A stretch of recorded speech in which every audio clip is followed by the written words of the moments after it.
Oh, I'm sorry. You scared me. I didn't see you there. Um, yeah, I was just thinking about this last week of classes and kind of reviewing it in my head a little bit, and perhaps I might take a moment of your time to discuss it with you. Um, Thinking through it on Monday, we primarily explored the different schools of thought, different pedagogies, if you will.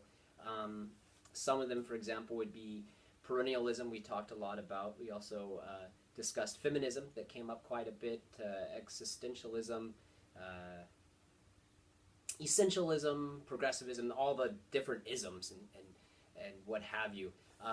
Primarily, five of the six of them seem to really have been developed in the 20th century, and perennialism is the teaching of old, if you will, focusing on, I guess, the sophomoric strategies of Socrates and Sophocles and Plato and the old ways of teaching. And it's believed that if you focus on these things, the rest of education will all make sense.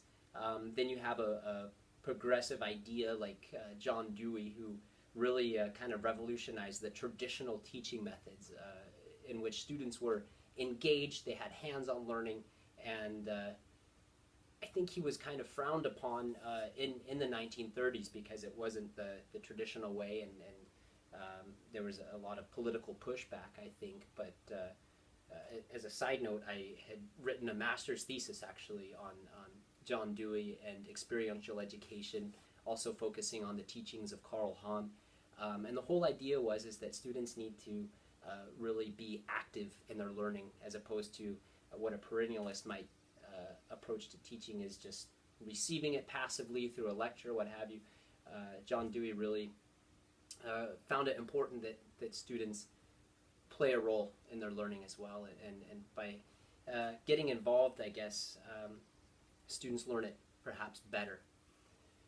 On Wednesday, we talked a lot about student relationships and student-teacher relationships primarily.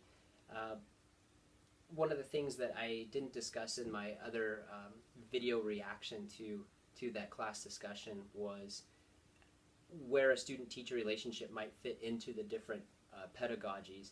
And I really think that the John Dewey progressive approach really builds the strongest student-teacher relationship and potentially the healthiest, where the teacher is modeling, the teacher is showing, the student is doing, and there's kind of a collaborative work between the two.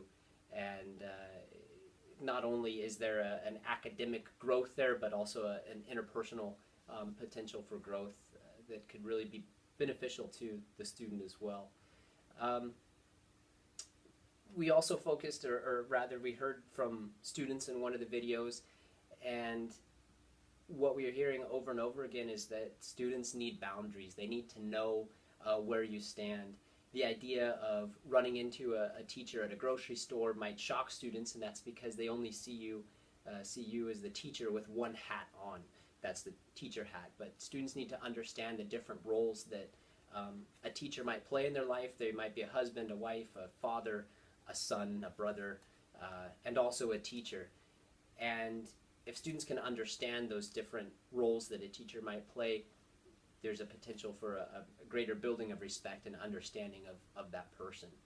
On Friday, we talked a little bit about humanistic and behavioralist styles in the classroom and in different schools. Behavioralism would do something along the lines of rewards-based methods of trying to motivate students.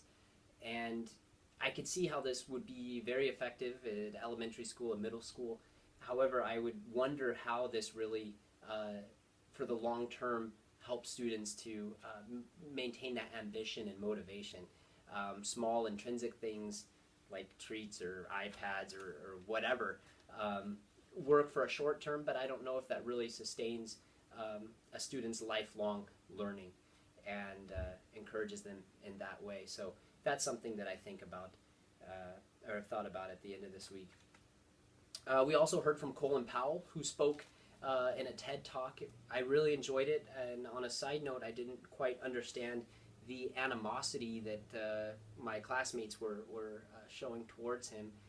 I know he's a Republican, but at the same time, he also was promoting Head Start and also promoting better immigration reform, two things that are quite liberal in today's political climate, yet he's a conservative. Colin Powell's just a brilliant man and should have been on the political docket, presidential docket in 2000. And to close, I guess, in Paul Pick's class, we were studying the different types of learning, kinetic, auditorial, visual, those sorts of things. And as it turns out, I learned that I'm an auditorial learner, which gives, I guess, the added benefit traditionally of someone who is typically more musical, typically more attuned to poetry and word games and those things. And so what I just happened to do, being bored in the back of the class, no offense, I wrote limericks for each of the professors. And so I'm going to share them with you now, and I hope you enjoy them. There once was a professor named Paul Pick. He gave out readings which were all rather thick. Class is fine, so stop your whine and make up your own limerick. And then there was Professor Ashley. Beauty she was, but not too flashy. Yeah, I said she's hot, even if she was actually a mascot. I say this in cheek and not too sassy. And crazy is the class of assessment. Is CU really a good investment? Incredibly, we study fidelity, now wanting to teach needs reassessment. And let us not forget the Professor Lane, who his kids call Sergeant Payne. He walks the walk while playing a TED Talk, and after this year, we'll all never be the same. So, thank you for a great first week, and I look forward to